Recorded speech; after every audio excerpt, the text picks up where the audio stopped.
आज नंदी बिजलगाव या ठिकाणी तालुका कमलनगर जिल्हा बिदर नंदी बिजलगाव ठिकाणी एवढी अतिवृष्टी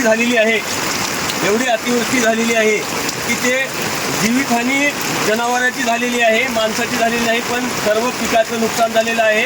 पाटो ते बाबूच्या घरापर्यंत पाणी मांडलेलं आहे, इकडे बारवाला पाणी मांडलेलं आहे आणि मंदिराच्या पायरीला पाणी येऊन टेपलेलं आहे।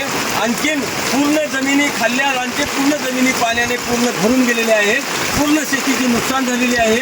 पूर्ण जनावरं कोटे वगैरे आमदापुराचे पूर्ण ब्रिजच्या आसपासचे पूर्ण कोटे गायब झालेले आहेत, पाण्यामध्ये पूर्ण वाहून गेलेले आहेत जनावरांचे साथ। एवढी दुष्काळी एवढी असली हानी आतापर्यंत आमच्या आईवडिलांनी बघितलेली नाही आणि आम्ही पण बघितलं नाही, आमच्या बघण्यात आहे पहिली वेळेस आहे। एवढी मोठी हानी, एवढा मोठा दुष्काळ आणि एवढा मोठा हानी, पावसाची हानी आम्ही आजपर्यंत बघितली नाही, फक्त टी व्हीमध्ये बघितलं होतो। आज आम्ही प्रत्यक्ष बघण्यात बघण्यात आलं।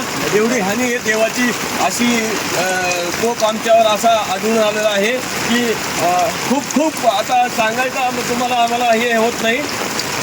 तुम्ही समजून घ्या काय नुकसान झाले काय नाही आमच्या पिकाचं, आमच्या पुरा शेतीचं, आमच्या जनावरांचं। फक्त एवढंच सांगणं आहे की नंदी बिजलगाव या ठिकाणी खूप मोठा पाऊस पडलेला आहे।